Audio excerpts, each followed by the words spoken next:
Sa mga beshi, ang init. Naputol yung video ko.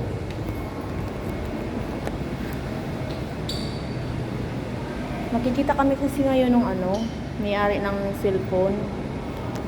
So ito nga siya guys. Grabe ang init, grabe ang pawis ko.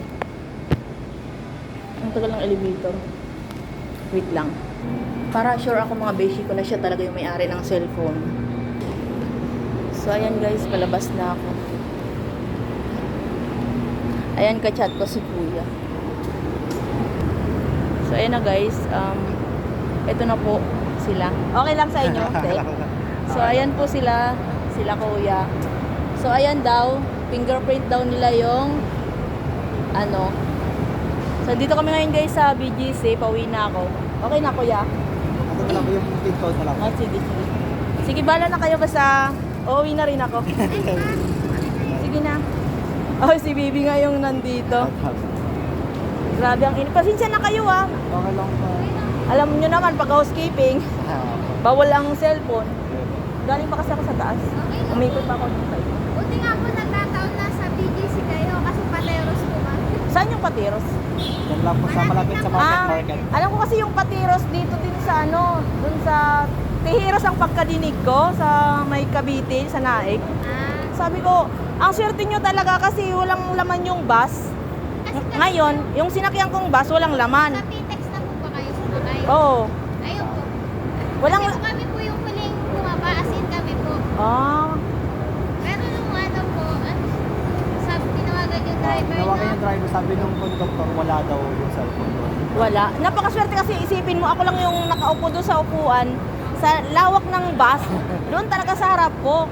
Tapos tinanong-tanong ko yung mga katabi ko, hindi daw sa kanila, buti naman walang umangkin at nagkataon tumawag ka. Opo. Oo, sabi ko. Kasi nung time na nakababa na kami, saka lang niya naalala, nawawala yung phone niya. Nung Naka-vibrate tinatawagan- kasi siya. Opo, nung tinatawagan namin, ring lang naman po ng ring. Sabi naman po sa amin, kung hindi pa naman po wala naman po pumapatay, tas wala din naman po Oo. naka-shutdown. Talagang sabi ko, sana tumawag kayo kasi sabi ko, pauwi na talaga ako nung time na yon kagabi. Ngayon, alam ko talaga yung feeling na nawalan kasi sa akin, magkano halaga ng cellphone ko kahit papano, masakit din yun, di ba? Kinuha sa harapan ko sa bag mismo, kinuha, hindi ko naramdaman. Last po. Hindi, binuksan talaga mismo, kinuha niya. Tapos doon sa locker namin, naka-charge yung cellphone ko, kinuha din. Di ba? Napakasakit. Kaya sabi ko, Kunti lang po may bibigay. di mo, sir, okay na yun.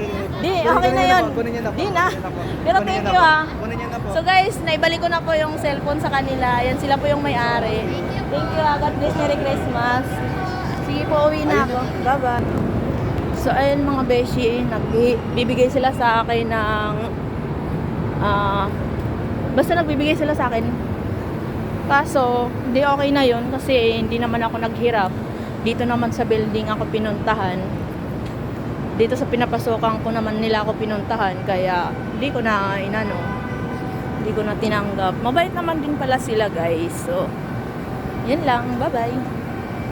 So guys, thank you for watching. Ayan, pauwing fresh char. Sarap ng feeling guys na nakatulong tayo sa kapwa natin. Sa totoo lang, binibili nga sa akin yung cellphone na yun. Kaso, alam ko yung feeling na masakit at masaktan. So, ayun. Guys. Sana, sa may mga mabubuting puso dyan na nakakapulot ng gamit. Ayan. Sana po, magsilbing aral sa atin yun. So, yan lang guys. Thank you for watching. Bye-bye. Happy New Year everyone. Love you all.